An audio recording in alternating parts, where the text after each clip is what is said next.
Now I would like to introduce our key guest note speaker, Takashi Ariyoshi, who will be delivering a speech titled Japan's Plans, Priorities, and Preparations 2023.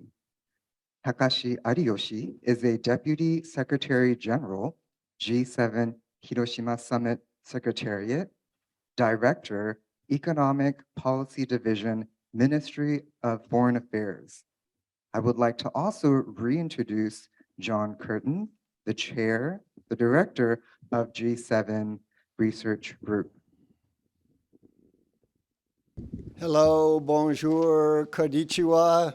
I'm Professor John Kirton, the Director of the G7 Research Group based at the University of Toronto in Canada.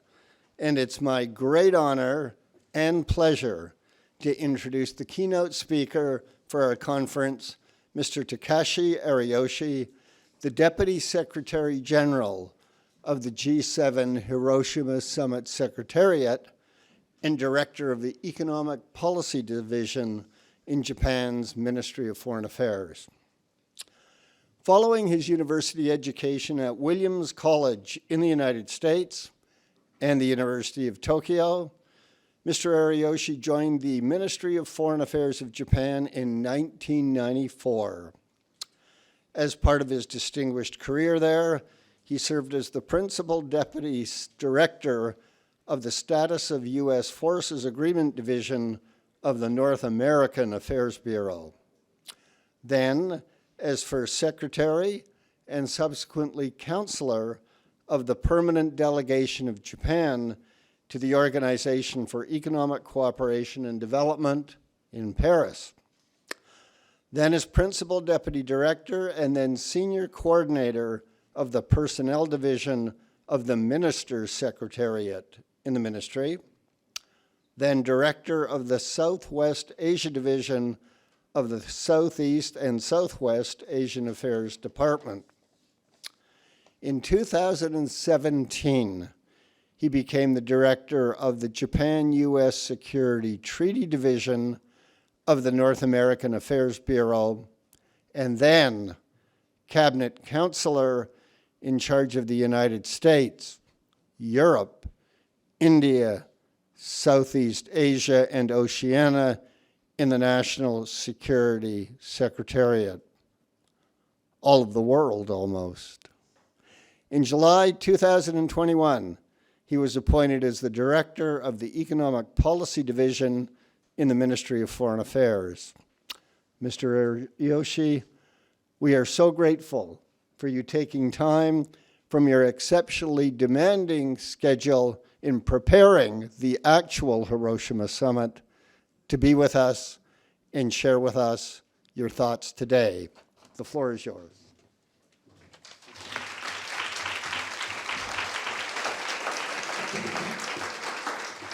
Thank you very much for a great introduction. Thank you very much, Suzuki Sensei and Professor Kirton and all other organizers for giving me this precious opportunity. I came here to actually learn from you because you have been studying this issue for such a long time. So it's a great opportunity to me. So. Self-introduction is nicely done by Professor, but actually I have two hats. One is Secretariat.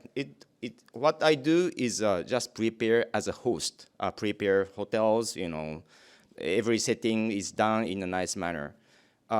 Director for Economic Bureau, I'm doing the substance. My division is responsible for a Japanese delegation attending the G7 and the G20. So that's what I do, and as there was mentioned in the introduction, in the past I did lots of things of North American affairs and also dealt with India. And Quad was one of the main jobs I did in the National Secretariat. So I have more expertise on these security issues rather than like a health issue or climate change. But anyway, in my current position, I'm doing everything. So I like to touch upon these things. Okay, so this is Hiroshima Summit, and as mentioned here, the Hiroshima Summit will take place from 19th to 21st of May. And actually, this is 1 day longer than Hiroshima Summit. We will spend 3 days because having a full discussion and also with partners are very important to us.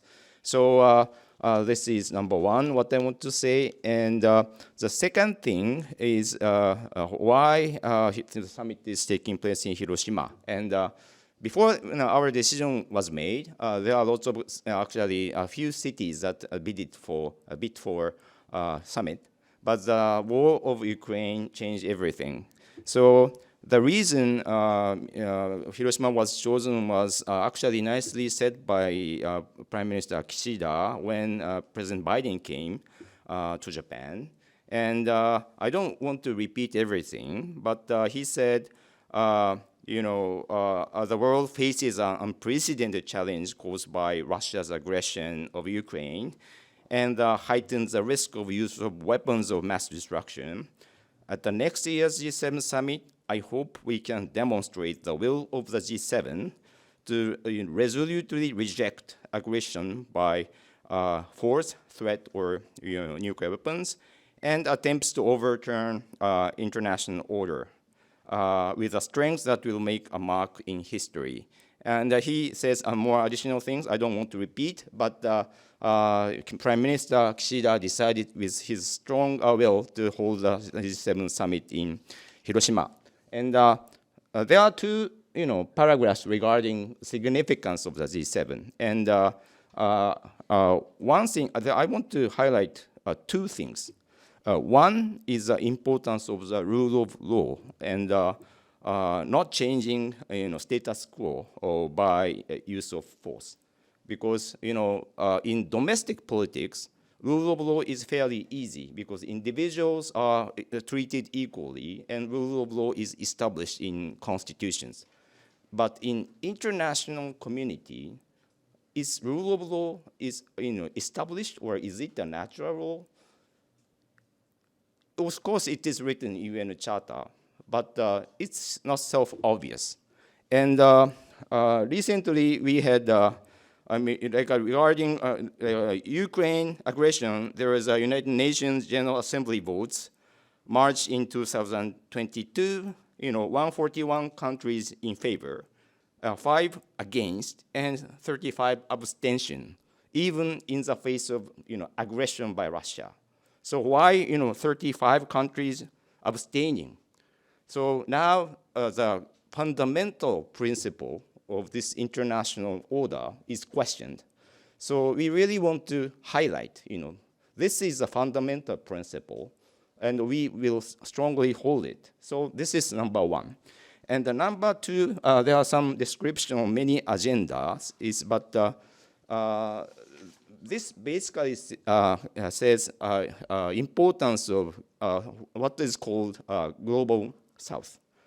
Not only these countries are affected by Ukraine, but by change of geopolitics, these countries are becoming important, but they're suffering from pandemics and also from Ukraine war. So G7 only cannot settle everything. We really need to work closely with the global partners, especially countries called as Global South. So the next page, I want to explain to you what partners will be invited to the G7 summit. And this is announced actually a few days ago. And as you can see, there are countries, mainly countries called Global South. But in addition, we have invited countries who have willingness to play a positive role in protecting international order for peace as well as economics. And also, since this summit is held in Japan as only Asian country in G7 members, we wanted to highlight some importance in the Indo-Pacific region. So those countries, we invited India, Brazil, and some representatives from international organizations like Comoro is a small country, but we really value importance of AU. So even Cook Island is invited because we value Pacific islands and and these regions. So this is how outreach program will be configured in the G7 summit. And next, I want to talk about some priorities of the Japanese presidency. One, of course, first of all, regional issues really important, and Ukraine will continue to be the highest priority agenda. Nearly a year has passed since Russia started its aggression, and it is, as I said, a grave challenge to rule-based international order. But G7 in the past responded in a very united manner, including sanctions to Russia, and we will be continuing to be united and ensure that Ukraine issue will be, I hope, settled. But soon, settling soon may be difficult, but we will put a strong focus on this issue. Another issue is regarding Indo-Pacific region. European countries are, frankly speaking, now very busy with Ukraine. But if you look at the relation with China and Russia, they gradually understand this importance of this region, as well as how to deal with China, would become a very important issue. So the Hiroshima Summit will be an opportunity to affirm and strengthen the G7 collaboration on free and open Indo-Pacific. And the second is a nuclear disarmament and non-proliferation. As I said before, Prime Minister Kishida has a strong will to place high priorities on this agenda. The G7 will deepen discussions to send a strong message that will advance realistic and practical efforts to link the ideal of a world without nuclear weapons with the reality we face in the harsh security environment. There are lots of ways to tackle this issue, and I briefly point to like a Hiroshima action plan. Prime Minister Kishida mentioned. One is shared recognition on the importance of continuing record of non-use of nuclear weapons. The second, enhancing transparency. 3, maintaining the decreasing trend of a global nuclear stockpile. 4, securing nuclear non-proliferation and promoting peaceful uses of nuclear energy. And 5, encouraging visits to the affected communities by nuclear bombings by international leaders and others. So this is about a nuclear issue. And the third one is economic security. As for economic security, the world has faced disruptions in supply of critical materials and security risks hidden within our critical infrastructure. Vulnerability is lying in our independent economies and have been allowed foreign actors to coercively impose political concessions on others, and such growing risks hidden in our ordinary economic activities pose a threat to the international order based on the rule of law. And German presidency last year affirmed its will, G7's will, to cooperate on the economic security, and it was expressed in the leaders' communique. Hiroshima Summit, we would like to work on several issues regarding economic security. One is resilient supply chain, and 2, economic coercion, 3, non-market policy and practices, and 4, malicious practices in the digital space, and 5, resilient critical infrastructure. And 6, critical emerging technology is also important. G7 would like to show its strong will to work together on these agendas.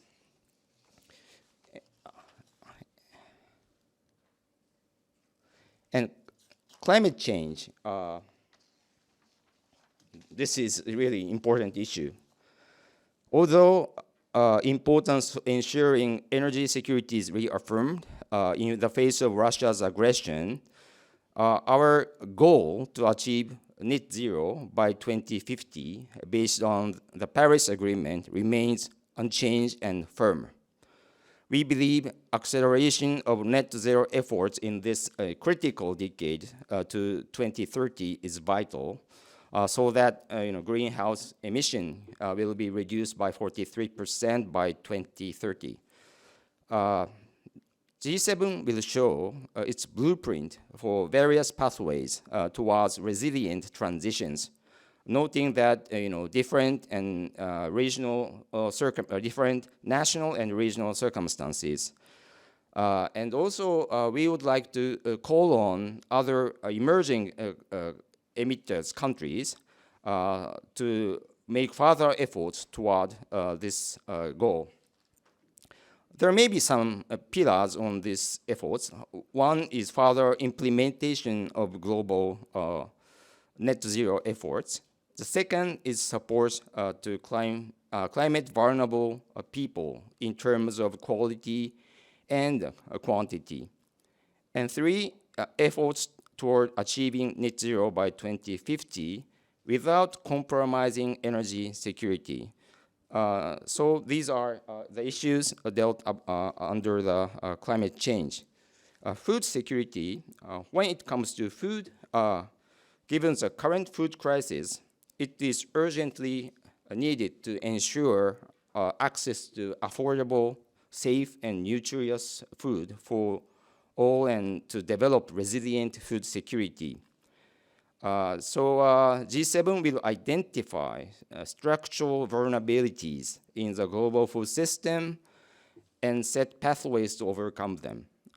Many countries have tackled this imminent issue by establishing various fora and initiatives such like Black Sea Grain Initiative and solidarity lanes. G7 will continue to support those efforts and address this issue in several ways. And on health, while social disruption caused by COVID-19 is subsidizing in many advanced economies, but the pandemic is not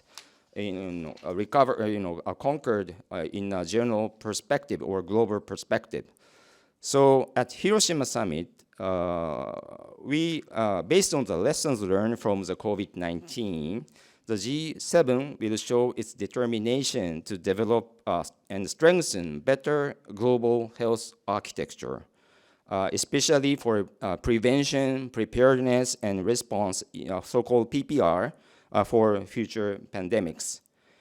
And we would like to make constructive inputs to the ongoing initiatives in this regard.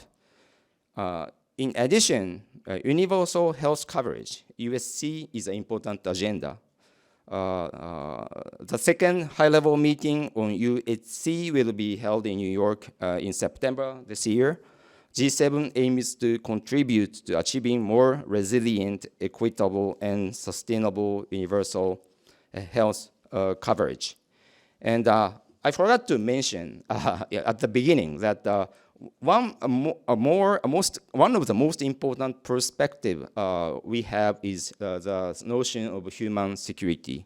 Because when we discuss about pandemics or health coverage or in the end, we need a concerted approach to help people on an individual basis.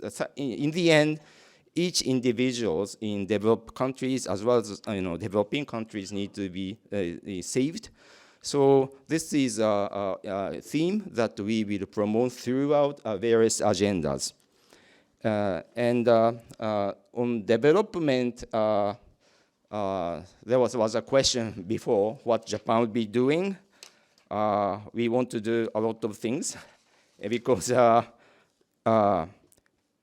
development is also an area where we do this human-centered approach for supports vulnerable people left behind. And for example, we need to support achieving SDGs, focusing on vulnerable groups. This will cover like a humanitarian assistance, climate, energy, education, disaster relief, health, gender, digitalization. All the area we need to strengthen our aid efforts. And also another importance is the development finance. Because some of the countries in the past have received a very opaque aid from certain countries, and these aid resulted in non-sustainable debt crisis. I was director for Sri Lanka a few years ago, and Sri Lanka is really suffering from the heavy debt.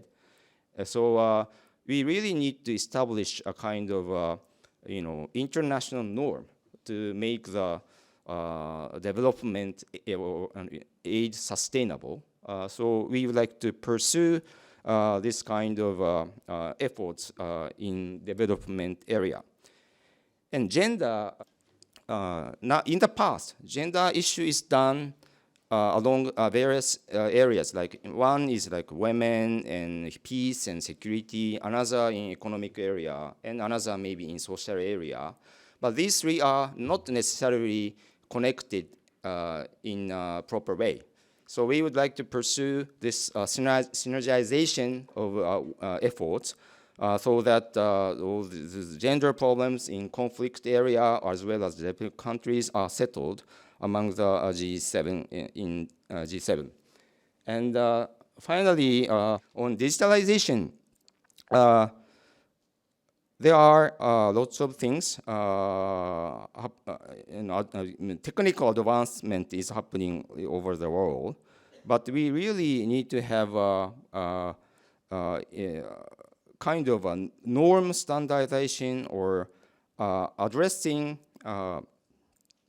this digital question in a proper way.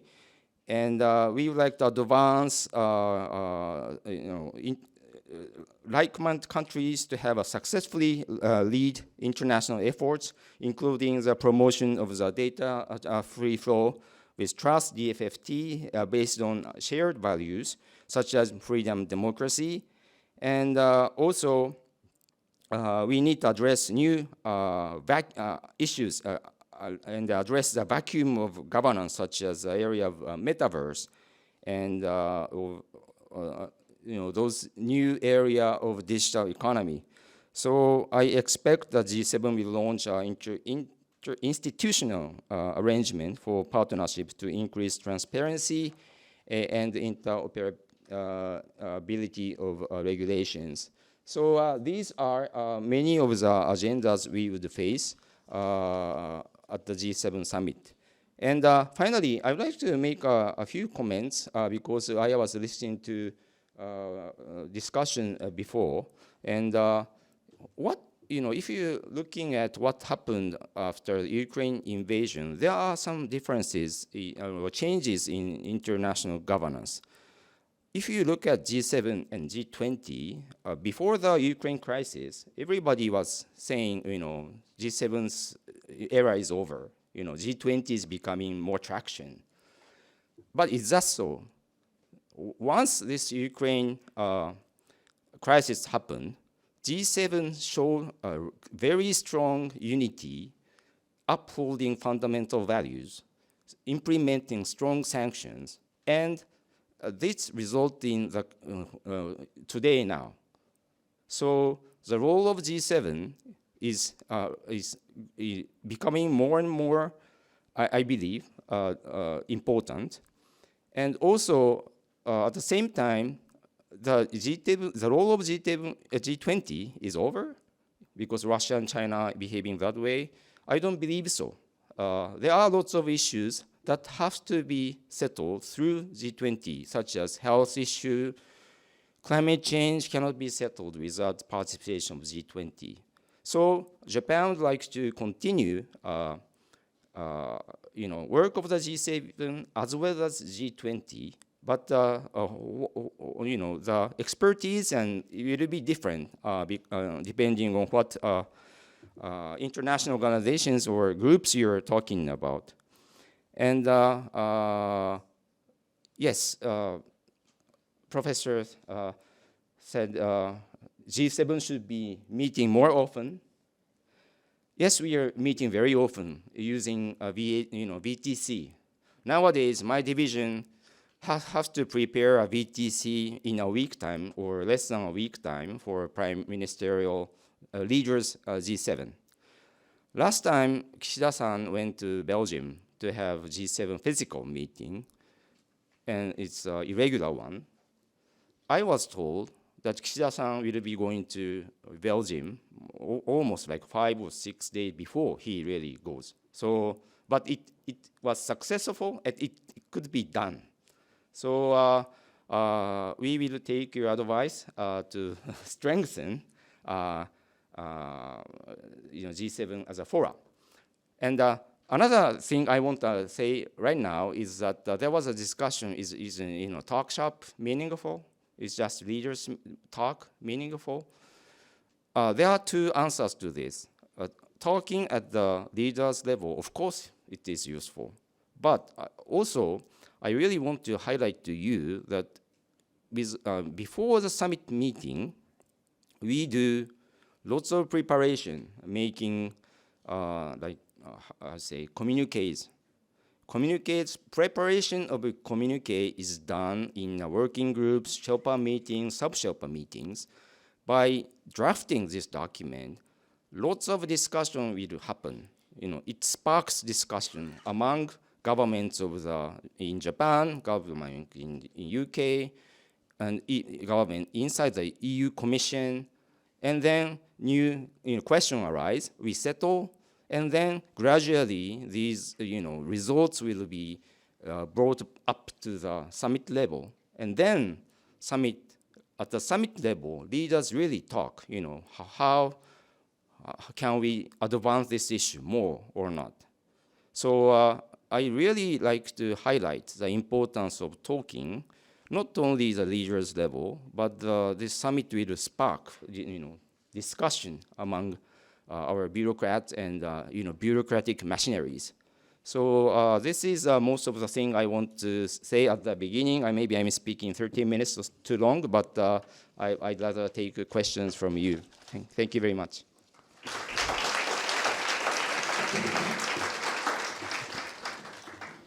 Thank you so much for that wonderfully comprehensive and detailed outline of Japan's agenda aspirations for the Hiroshima Summit, and your very frank and indeed wise comments on the main suggestions that were offered in the first half day of the morning of our conference. We have time for a few questions, so who would like to lead off? Yes, please. Thank you so much, sir. You mentioned human security, and I wanted to highlight for the audience the leadership that Japan has played in forming the Human Security Trust at the United Nations. I believe strongly that the failure to make human security a central theme in the international order is one of the reasons that we have been unable to get beyond national militarism and maturely deal with the pandemic as a global human security threat. The necessity of the health of the oceans as a global human security threat, the climate, and so many other issues that can't be dealt with at a national level. And I was hoping that this great change that our planet must take to see the human family as the central theme will emerge from the Hiroshima Summit because Japan, of any nation, has the moral authority to lead on that issue because you have walked the talk. Thank you very much. Is this the concept of human security and human-centered approach is really important. So I think recently there was a UNDP report, and it highlighted the importance of solidarity incorporating. So solidarity means not only just doing protection and empowerment, but the coordinated efforts is required. And the G7 is the right venue to address this issue. So especially it relates to in the area of like health or climate change and development. While we address these issues, we will take on this human-centered approach, and I would like to promote the idea of human security. Thank you. Over here. Yes, you, sir. Ariyoshi-san, thank you very much for a really interesting lecture. I'm wondering if you could share your views of how Japan, as the host for the G7 this year, understands the role of South Korea, India, Cameroon, which Pacific island, I forgot. But what is the role of bringing them to the summit?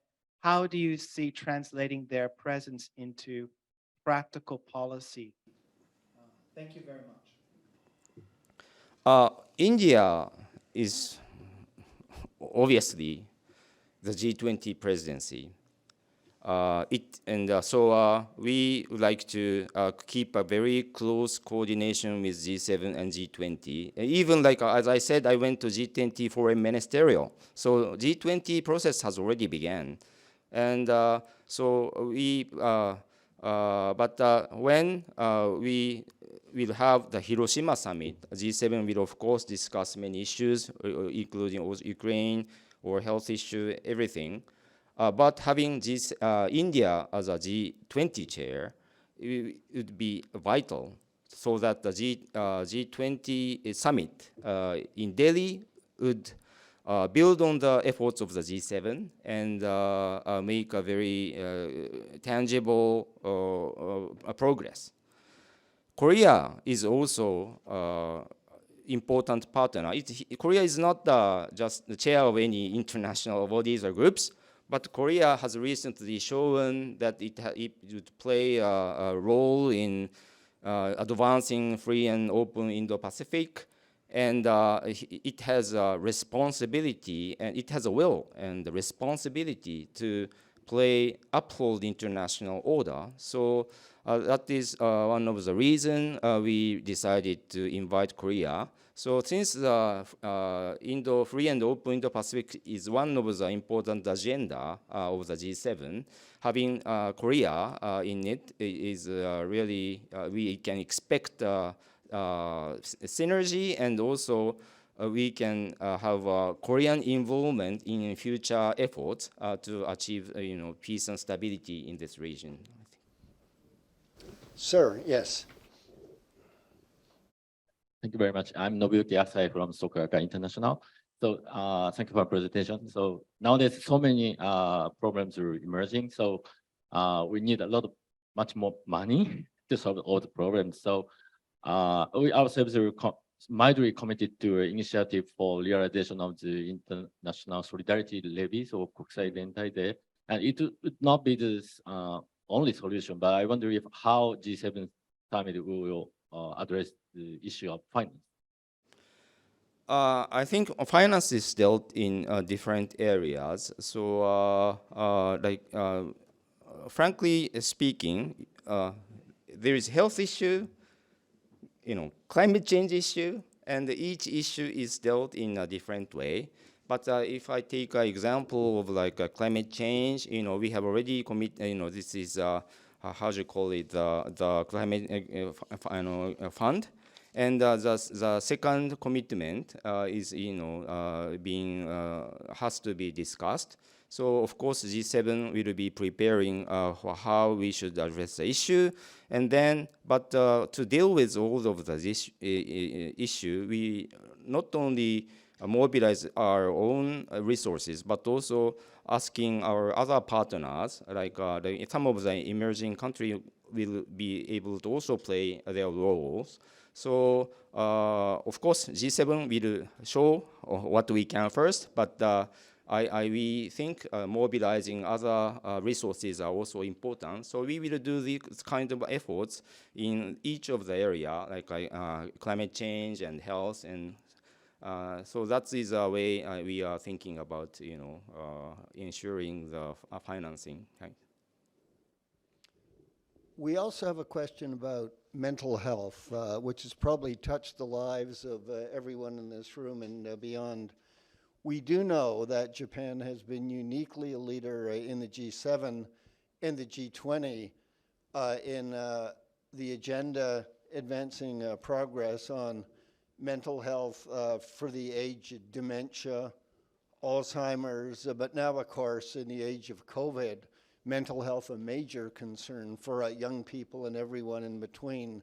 Can we expect Japan's leadership on mental health for the aging and now for the young to continue at Hiroshima?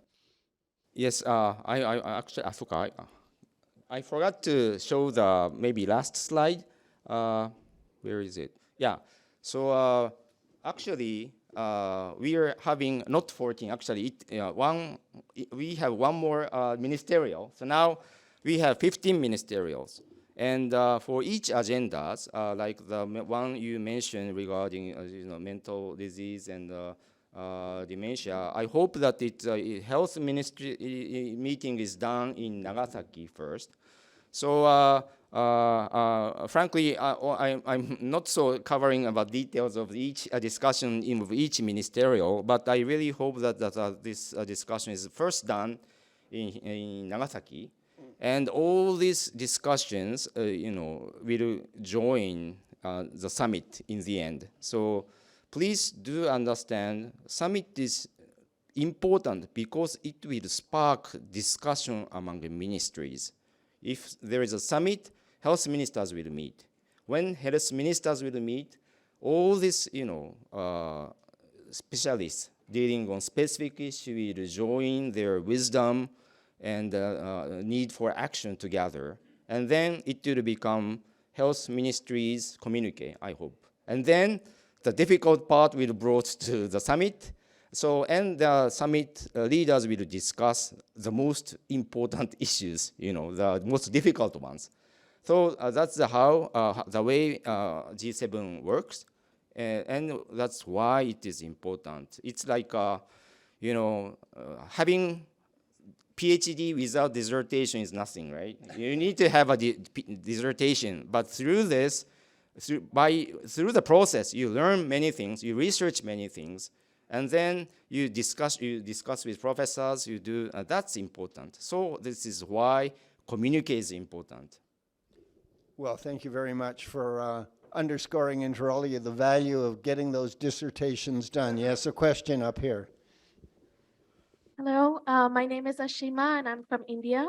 Thank you so much for sharing the priorities of Japan at the summit. And thinking about all the priorities that you shared, I was encouraged to see that gender will be discussed through the synergization of efforts. And I was wondering if you could share more about that, because gender is such is a topic that needs to be discussed through an intersectional lens. And since the establishment of the G7 Gender Equality Advisory Council in 2018, I wonder how it will be prioritized in this summit, and what are some of the discussions we could look forward to, and possibly policies that will come out of this summit.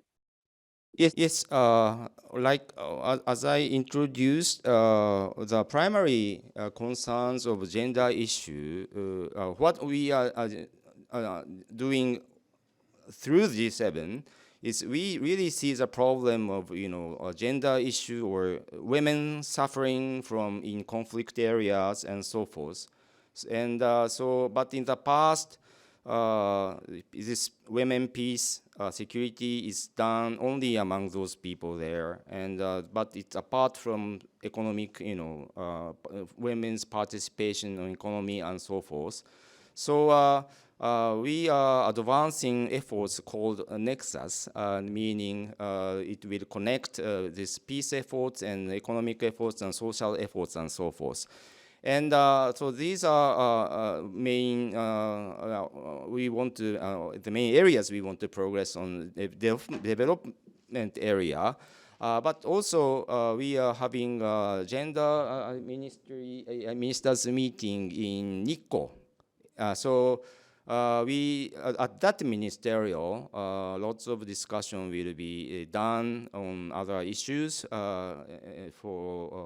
regarding gender issues. And then it will be brought to the summit as well. So I'm glad that we are having this gender, equality ministers meeting as a part of ministerial meetings. Thank you. Yes, question over here. Thank you. I am wondering if you could expand a little on the plans on climate change, in particular with relation to ending fossil fuel subsidies, an issue that's been on the agenda for many years that we're still looking for progress on. Okay. As I said, we see everybody is fearing, this Ukraine crisis would slow our efforts to climate change or fossil fuel and so forth. And the most difficult part is developing countries are, say, energy prices too high and the green transition expensive and so forth. We need to keep the goal while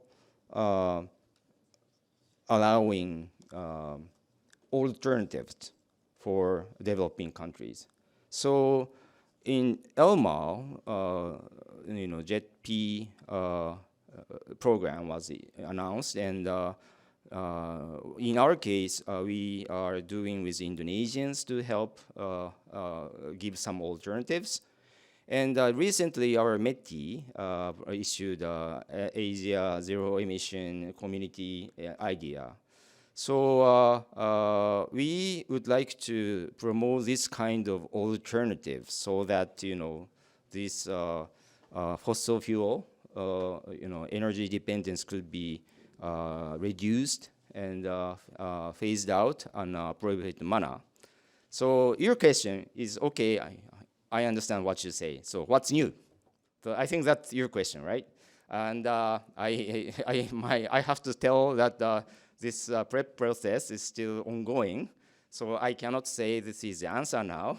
But today, I really want you to understand Japan and G7, all of the members are really serious that this Ukraine crisis will not slow our climate goals and commitments. So. And we do this not only with G7 fora, but also we do with G20 partners. India is very important in this issue. So let's see. Sadly, our time has come to an end, but in fine G7 fashion, we can stop the clock for one more question. Actually, from the beginning, we are hearing the balancing role of Japan. And I personally think it's really good because when we talk about sustainability or security issues, nowadays, all the excluding things actually becoming more and more visible. That's why the crisis also, we think it's very much crisis. And in terms of the Ukraine war also. And in all that case, also, I found that Japan has a very specific position in terms of trust between the relation when we talk about developed country and developing countries, or North and the South. whatever. So is there any specific role? I mean, we know that you are already incorporating some developing countries and many other cases. Any other specific things that really can show that balancing role of Japan? Because it's a matter of the trust and yes. how it really can enhance that kind of things. Thank you. You know, frankly, like when I went to the G20 in India, you know, Russia, Europeans, you know, start fighting. Of course, you know, we cannot admit Russia's aggression. So, but this is not, you know, Western Europe, and it isn't a question between Western Europe and Russia. It's as I said, this is a question of fundamental principles of international law. Of course, so Japan, I raise a flag. Japan says the view, and we are not. We are telling to them this is, you know, fundamental issue. We are united not only with these, you know, Western countries, but we closely discuss with India, Brazil, Indonesia. And also, like after the crisis, we talked to the ASEAN countries. Look, you know, this cannot be tolerated. So we played our role, and please believe, you know, G20 is not. It's like in case of Ukraine, we had a G20 foreign ministerial meeting in March. There was no joint communique because of the Ukraine issues, but the Indian presidency really did a good job. You know, they really wanted this outcome. So, okay, if Russia, China couldn't agree to paragraph 3 and paragraph 4, be it. But India pushes really hard that, you know, agree to all other paragraphs so that G20 can still cooperate on economic issues. On paragraph 3, paragraph 4, it relates to, they relate to Ukraine. India did a very good job. Who do not subscribe to this paragraph? And then China and Russia didn't subscribe to. But all others subscribed to the Bali language, which we adopted in November. So in the process, Japan as G7 chair, we not only talked among G7 members, we talked with India, we talked with G20 troikas, and gathered all these forces together so that the G20 becomes a unified, you know, fora. And so it's not, you know, 2 versus 10 versus 8. The Ukraine para was 2 versus 18. So that role is important, and I think the same thing will continue to happen until the Delhi summit in this fall. Okay, Mr. Ariyoshi, thank you so much for your magnificent contribution to our dialogue, and we hope that we can in some small way repair you by generating recommendations which you, your colleagues, and your leaders may find useful at Hiroshima. Arigatou gozaimasu. Thank you very much. Merci beaucoup. Thank you.